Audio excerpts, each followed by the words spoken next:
নমস্কার বন্ধুরা, তোমরা সবাই কেমন আছো? আশা করি ভালো আছো, সুস্থ আছো। তো আবার একটা নতুন ব্লগ ভিডিও নিয়ে তোমাদের সামনে চলে এলাম। সেই ছাদে থেকেই ব্লগ ভিডিওটা শুরু করে দিলাম। এই দেখো কি সুন্দর রোদ উঠেছে, দেখতে পাচ্ছ তোমরা? সকাল সকাল একদম মিষ্টি রোদ, কিন্তু হাওয়া কিন্তু এতটুকুও দিচ্ছে না। কিন্তু সকালবেলায় বেশ মিষ্টি রোদটা বেশ এখন আপাতত ভালো লাগছে, বেলার দিকে তখন আর ভালো লাগবে না। তো এই দেখো গবলু দিদি ঘুম থেকে উঠে পড়েছে, ওই যে ওখানে দাঁড়িয়ে আছে। আর আমিও কিন্তু সকাল সকাল উঠে স্নান টান সেরে নিয়েছি, কারণ আজ হচ্ছে সংক্রান্তি। তো ওই যে তেঁতোর মেতরটা মুখে দিয়ে তবেই চাটা কিছু খেতে পাবো, তার জন্যই ঘুম থেকে উঠেই আগে স্নানটাকে সেরে নিয়েছি। আর এই দেখো এই যে কাপড়গুলোও কেচে ফেলেছি, এবার মিলে দেবো, তারপরে নিচে গিয়ে তখন চাটা করে খাবো। আর এই দেখো গবলুও কিন্তু উঠে পড়েছে ঘুম থেকে, কিন্তু গবলুর শরীরটা তো একদম ভালো নেই, জ্বর এসেছে। তোমাদেরকে তো আগের ভিডিওটাতে বলেইছি। তো একটু ঠিক আছে এখন। তো ঘুম থেকে উঠে পড়েছে, ওকে দেখো কোলে নিয়ে ছাদে এলাম, বলছে মা আমি যাবো। বেশ চল তাহলে। এই দেখো ট্রেন আসছে, ট্রেন আসছে, আওয়াজ আসছে কিন্তু। এতক্ষণে কিন্তু একটু সুন্দর হাওয়াও দিতে শুরু করলো। এই যে গাছগুলো কি সুন্দর নড়ছে দেখো, মাথা দুলিয়ে দুলিয়ে। আর এই দেখো গবলু দিদিবার ওখান থেকে আবার এখানে চলে এলো। তো চলো, গবলুকে ব্রাশ টাশ কিছুই করানো হয়নি, ঘুম থেকে উঠে উঠেই চলে এসেছে। ওকেও মুখ টুক ধুয়ে ব্রাশ টাশ করিয়ে ভালো করে পরিষ্কার টরিষ্কার করে দেবো, তারপরে সবাই মিলে চা বিস্কুট খাবো আমরা। এই দেখ কী সুন্দর পাখি ডাকছে, দেখেছিস কী সুন্দর পাখির আওয়াজ আসছে? ওই আম গাছটা থেকেই মনে হয় আসছে। Good morning. গুড মর্নিং বলেছে গো, শোনা ছেলে গো। ছেলেটা আমার কত জ্বর এসেছিল গো। এই দিকটাতে দেখি ফুলগুলো, এই দেখো গাছগুলো তো ফুল ফুটেছে। তখন থেকে বক বক করে যাচ্ছি বন্ধুরা, তোমাদেরকে ওয়েলকাম করতেই ভুলে গেছি। So welcome back to my channel, Goblu Toblu চ্যানেলে সবাইকে জানাই ওয়েলকাম। তো তোমরা ভিডিওটা দেখতে থাকো, আই হোপ তোমাদের খুবই ভালো লাগবে। তো চলো আর বেশি বক বক করবো না, এবার নিচে যাই, আবার তোমাদের সামনে পরে আসছি। তো এই দেখো বন্ধুরা, ছাদে থেকে চলে এসেছি। চলে আসার পরে এই যে তেঁতুল মেতরটা মুখে নিয়ে নেবো। আজকে তো বিষ সংক্রান্তি, তোমাদেরকে তো আগেই বললাম, আর তোমরা অবশ্য সবাই জানো। তো এই যে তারপরে চাটা করে নিয়ে বসে পড়েছি চা খেতে, গবলু, আমি আর গবলু দিদি। তো এই যে তিনজনের চা কিন্তু নিয়ে নিয়েছি। আমি নিয়ে নিয়েছি দুধ চা, আর ওদের ভাই বোনকে দিয়ে দিয়েছি লিকার চা। তো গবলু দেখো বসে আছে এখানে চুপচাপ, ওর তো কাল থেকে শরীরটা ভালো নেই, তো তার জন্য ওখানে বসেছিল। আর গবলু দিদি দেখো ওইখানে বসে আছে, এখন বায়না করেছে চপ খাবো, চপ দিয়ে মুড়ি খাবো, তো সেটার জন্য বায়না। তো আমি বললাম যে বেশ তুই আয়, আগে চাটা খেয়ে নে, তারপরে দেখা যাচ্ছে যে চপ খাবি না বেগনি খাবি। তো তারপর ওকে ডাকলাম, তো ও আসছে। আর আমি গবলুকেও বললাম যে একটু চাটা খা, আর ওকে চায়ে ডুবিয়ে ডুবিয়ে বিস্কুটটা একটু খাইয়ে দেবো। আমি নিজেও একটু চা খেয়ে নেবো। ওকে বললাম যে আসনটা পেতে দিচ্ছি, নিচে বসে চা খা, কিন্তু ও বলছে না মা আমি আসনে বসবো না, আমি এখানেই বসি। বেশ ঠিক আছে তাহলে বস। তো চলো ওকে চাটা একটু খাইয়ে দিই, বিস্কুটটাকে ডুবিয়ে ডুবিয়ে আমি নিজেও খেয়ে নিই, আর গবলু দিদি তো নিজে নিজেই খেয়ে নেবে। তারপরে দেখো গবলু নিজে নিজেই চাটা খাচ্ছিলো, কিন্তু ওর এত কাশি হচ্ছিল, কি বলবো, খুবই কষ্ট হচ্ছিল। কিন্তু কি করব, ওষুধ তো দিচ্ছি, কিন্তু একটু তো টাইম লাগবেই সারতে, কিছু তো করার নেই। তো আমি বলছি দিয়ে আমি খাইয়ে দিচ্ছি, তাও বলছে না আমি নিজে নিজেই খাবো। কিন্তু খেতে আর কি পারছে না, ইচ্ছা থাকলেও আর কি পারছে না, এত কাশি হচ্ছে। তো তারপরে আমি বললাম দাও আমাকে কাপটা, আমি খাইয়ে দিচ্ছি। তো তাও দেবে না, ও নিজে নিজেই খাবে। তোমরা তো আমার ভিডিওতে দেখোই যে গবলু নিজে নিজেই খেতে একটু বেশি পছন্দ করে, বাচ্চা হলেও ও নিজে নিজেই কিন্তু খায়, ভাত বলো, মুড়ি বলো, চা বলো, হরলিক্স বলো, সবটাই খায়। তো তারপরে আমি একটু হাতে ধরলাম, ওর খুবই কাশি হচ্ছিল তার জন্যে। তো তারপরে দেখো রান্নাঘরে চলে এসেছি, একটু আলু ভাজা করব, আজকে মুড়ি দিয়ে আলু ভাজাটাই খাওয়া হবে। তো আলু ভাজাটা করছি, এই যে আলু ভাজাতে একটু নুন হলুদ দিয়ে দিলাম, আর দিয়ে দেবো একটু কাঁচা লঙ্কা, যাতে আলু ভাজাতে স্মেলটা একটু ভালো ওঠে। জানো তো কাঁচা লঙ্কার গন্ধটা কিন্তু খুবই ভালো লাগে, যে কোনো তরকারিতে বলো, আলু ভাজাতে বলো, আমার তো খুবই ভালো লাগে, আশা করি তোমাদের সবারও খুব ভালো লাগে। তো চলো আলু ভাজাটা করে নিই, তারপরে তখন মুড়ি খাবো। এই দেখো কাঁচা লঙ্কা আমি দুটো দিয়ে দিয়েছি, বেশি দিই, কারণ তখন বেশি ঝাল হয়ে গেলে আবার গবলুও খেতে পারবে না। 10:30 বেজে গেল, 10:30 পেরিয়ে গেল। পায়ে লিখো না, পায়ে বিদ্যা লিখতে নেই, স্লেটে রেখো।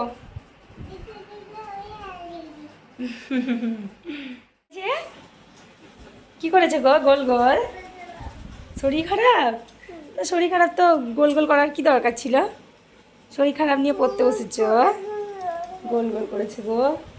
তো দেখি কি সুন্দর গোল গোল করেছে গো, গবলু সাদা দারুণ সুন্দর গোল গোল করেছে তো। বলে বাবালে, বলে বাবালে, বাহ খুব ভালো হয়েছে। এই দেখো বন্ধুরা, মুড়ি টুড়ি তো খাওয়া হয়ে গিয়েছে আমাদের। আর গবলু দিদি এখন বাইরে বসে আছে। বলছি বাড়িতে আয়, মানে ঘরের মধ্যে আয় দিয়ে খেলা কর, কিন্তু শুনছে না। বলছে আবার দরজাটা লাগিয়ে দাও, সেটা আবার বলছে। আর গবলু দেখো কেমন দাঁড়িয়ে আছে, দিদিকে ডেকেই যাচ্ছে, দিদি আয় করে। হাত দিও না, ওই আয়, চলে চলে। বাড়িতে যদি মানে নিয়ে এলাম তো বদমাশি শুরু।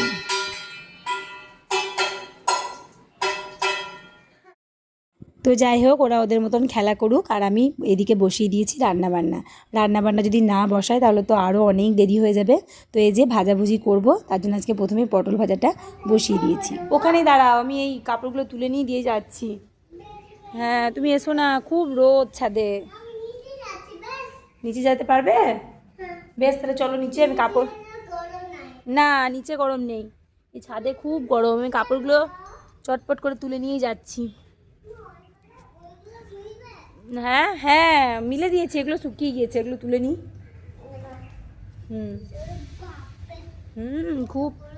খুবই গরম।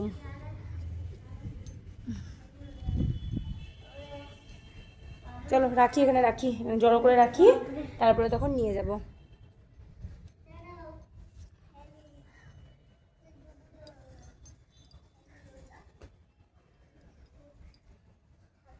চলো হয়ে গেল, চলো। ও সব ফেলে দিলে? তা ভালো করেছ। হ্যাঁ ওটা কিছু নয় গো, ওটা কিছু নয়, ওটা ওই কি একটা ঢিল মনে হয়। চল আয় ভাত খাবে গা, চলো। দিদি নিচে চলে গেল, বেশ চলো তাহলে। কালকে ভাত খাওনি, আজকে একটু ভাত খেতে হবে। তোমাকে ফেলতে হবে না, আমি ঠিক পাশে চলে যাবো, দিয়ে তখন সরিয়ে নেবো। বাবারে কত কাজ করছে দেখো গুবলু, চরম কাজ করছে। চলো ব্যাস থাক, আমি এবার নিয়ে যাচ্ছি। তোমাকে আর নিয়ে যেতে হবে না। চল দাঁড়া আমাকে নামতে দে। হ্যাঁ ব্যাস চল। এই বাবারে লাফিয়ে নেও না, পড়ে যাবে না তখন। চল নিচে চলো, এবার নিচে চলো। এটা লাইট জ্বেলে দিলাম। হ্যাঁ কাপড়গুলো এখন রেখে দিই, এসে তখন ভাজ করবো। খাই দিয়ে গা, তারপরে এসে ভাজ করবো তখন। চলো।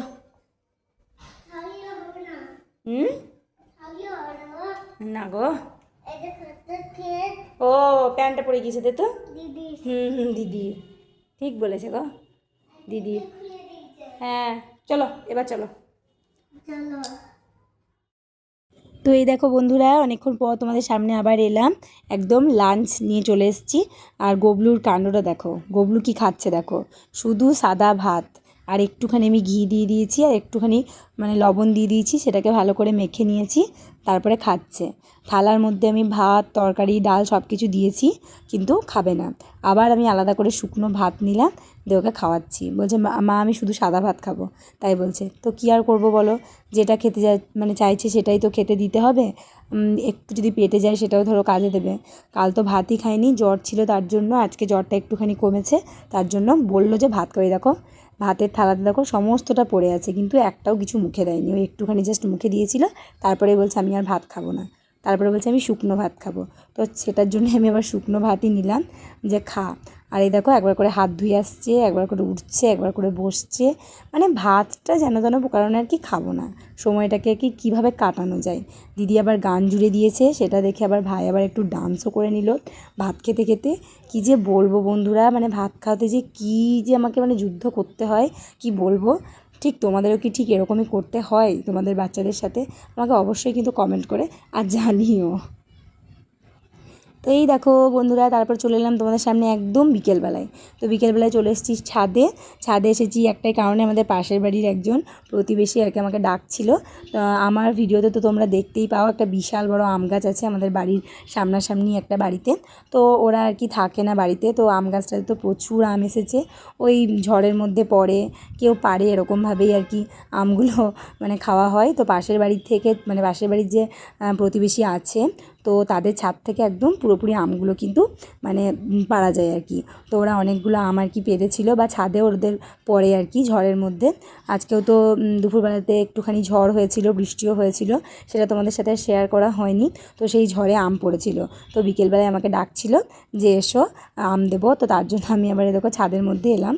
ছাদে থেকে আমগুলো আর কি নেওয়া হচ্ছিলো। একটা বড় আমাদের ঝুড়ি আছে, সেই ফলের ট্রেগুলো, তো ওখান থেকে আমি মানে ঝুড়িটা চাপিয়ে দিয়েছিলাম আর কি ওই ছাদের কার্নিসগুলোর ওপরে। তো তারপরে দেখো আমাদেরকে 4টে বড় বড় একদম আম দিয়েছে, একদম গাছ পাকা আম। কী যে মিষ্টি আমগুলো, কি বলবো তোমাদের বন্ধুরা, মানে কাঁচা অবস্থায় যতটা টক আর পাকা অবস্থায় ততটা মিষ্টি, একদম চিনির মতন মিষ্টি। তোমরা তো দেখতেই পাও, তোমাদেরকে আম গাছটা আমি দেখাই। তো এই যে আমগুলো নিয়ে আবার নিচে যাব, তো কালকে তখন কেটে আমগুলোকে খাবো। আর আমগুলো থেকে কি সুন্দর একটা গন্ধ বেরোচ্ছিলো গো বন্ধুরা, কি বলবো তোমাদের, একদম গাছের পাকা আম, দারুণ লাগছিল। তো দেখো গোবলু আবার একটা হাতে ধরে নিয়ে যাচ্ছে আম, আমি 3টে ধরেছি, দেখো আর তোমাদেরকে দেখাচ্ছি, দাঁড়াও, একদম হলুদ কালার। দাঁড়াও দেখো আমার হাতে কি সুন্দর। তো আম খেতে তো সবাই আমরা ভালোবাসি, ছোট থেকে বড়। তো দেখো এই যে এই আমটা দেখো, একদম হলুদ রং, দেখেই মনে হয় এক্ষুনি খেয়ে নিই। তো কালকে খাবো। তো বন্ধুরা আজকের ভিডিওটা এই পর্যন্তই, আবার একটা নিউ ভ্লগ ভিডিও নিয়ে তোমাদের সামনে আসবো। তোমাদের ভিডিওটা কেমন লাগলো তোমরা অবশ্যই কমেন্ট করে জানিও, ভালো লাগলে একটা লাইক করে দিও, আর প্লিজ চ্যানেলটাকে তোমরা সাবস্ক্রাইব করে দাও, পাশে থাকো। তোমাদের ভালোবাসা আমাদের সব থেকে আগে। তোমরা প্লিজ চ্যানেলটাকে অনেক ভালোবাসা দাও, বেশি করে ভিডিও দেখো। আর তোমরা সবাই সুস্থ থেকো, ভালো থেকো, নিজেদের খেয়াল রেখো। আজকের মতন টাটা।